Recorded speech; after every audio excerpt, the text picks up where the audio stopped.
welcome to Whisky Web. I hope you're well. Today we are going to do a whisky review, and I have for you Cragganmore 12-year-old special release. This is from the 2019 special release, and it's a very unusual Cragganmore. This is cask strength, 58.4%. Now this is quite rare in itself because Cragganmore, they only typically have a 12-year-old in a distiller's edition, and they're usually very low strength, like 40%, kind of like the bare minimum. So when I saw a Cragganmore at cask strength, an official bottling at that, I kind of jumped at the chance. Also, this one is smoky Cragganmore. So this is a rare experiment where they've taken some peated malt and put it through their stills. So yeah, very excited to try this one. Now, before I delve into the whisky, I'll talk a little bit about the history of Cragganmore. Cragganmore was set up in 1869 by a very larger-than-life chap called John Smith. He was over 300 pounds, in fact, but he was a kind of whisky genius of his day. He worked at Macallan, he worked at Glenlivet, he was a leaseholder at Glenfarclas, so very well known in the industry. And when he set up this new distillery, everyone was very interested to see what he would come up with. And when I think of Cragganmore, I think of steam railways.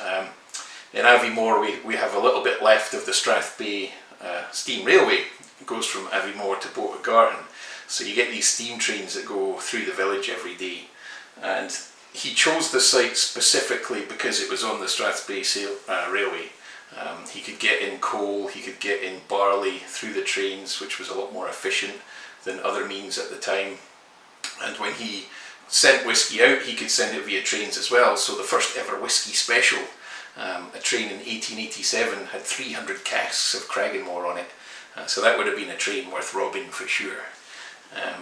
So yeah, he set this place up, and unfortunately he died, passed it to his brother and then his son. And in 1912, the son died quite young, and Mary Jane took it over. So I think it's probably one of the first distilleries that was owned and run by a woman back in 1812. So it's another interesting fact that comes to mind about Cragganmore. It's a great location, Speyside, and it was one of the classic malts. So if you think of the original 6 classic malts that Diageo did, this was one of them, and it was very well received. It's a classic Speyside. So yeah, it's well worth checking out. I would recommend their normal 12-year-old, but this one here is something a bit different. In terms of production, Cragganmore is very interesting because John Smith, when he designed the stills, or at least some people think he designed them, it was a flat top at the top of the still. And I think it's the only one in Scotland that has this. Most have like your pot, your neck, your swan neck, then the line arm. But his has a flat top, which was good for like redistillation of vapour. You get more reflux in here. But to counteract that, it goes into a worm tub.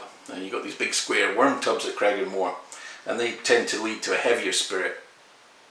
So through this mix of like the style of distillation, the style of condensing, also they have a long fermentation and a fast distillation. Now the long fermentation will give you quite a fruity estier spirit. The fermentation is typically 50 to 60 hours long. The fast distillation will push over some of those heavier volatiles, giving you a meatier, sulphury, spicier spirit. So you get this lovely complexity. One of the things that really got me excited as well was the colour of the whisky.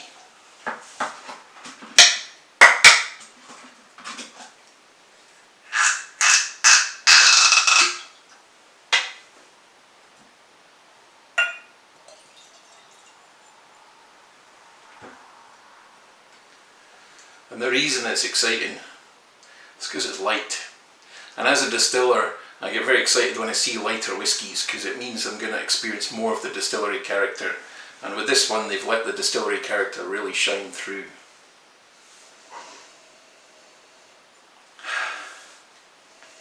You can tell like the casks, they're not over dominant, they're probably like second fill ex-bourbon casks.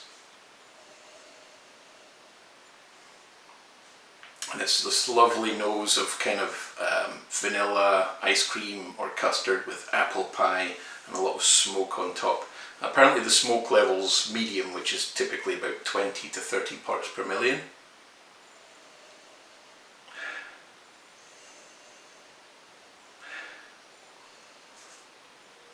Yeah, gorgeous nose, and a full delivery as well with that full cask strength, which you don't only get from Cragganmore. It's very, very interesting. And now for a wee taste at full strength.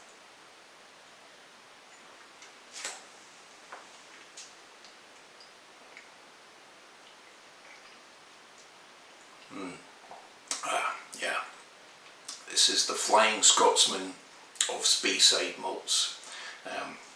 I'm really excited about the way Speyside distilleries are experimenting more, and I have to give Diageo credit for coming out with something very innovative here and different. It's nice because they're trying new and varied things. It's not just your typical mainly blended distillery where a lot of it goes to Johnny Walker, Old Parr, White Horse, these kind of guys. You know, they're experimenting more on the single malt side, and this is like a great testament to doing that well. Just going to add a touch of water here.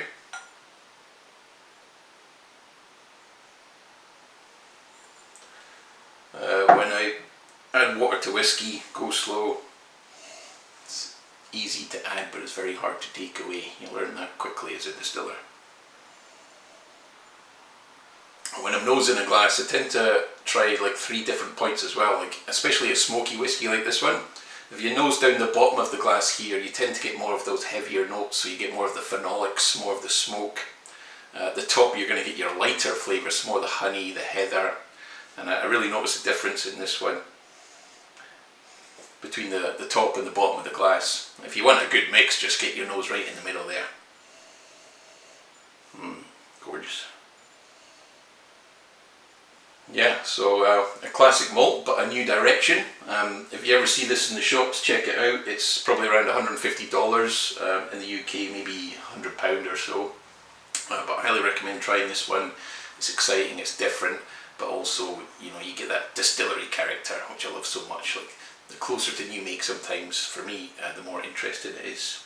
And a bit of a shout out as well. I got this from the Strathcona liquor store in Victoria, so there's a few YouTubers on the west coast of Canada now. You've got Trenny and C, you've got Food Quig, you've got the Dram Association, which is Adam Bradshaw, who does the Strathcona liquor store, and then you've got Whisky Taste Buds as well, my good friend Adam Drummond. So please check out these channels if you want to discover more about whisky reviewers on the west coast of Canada. Please like and subscribe all their channels, and yeah, keep an eye on what's happening out in the west coast of Canada. So cheers to all of you. Hope you're having a great time, and we'll see you for the next video. Thank you.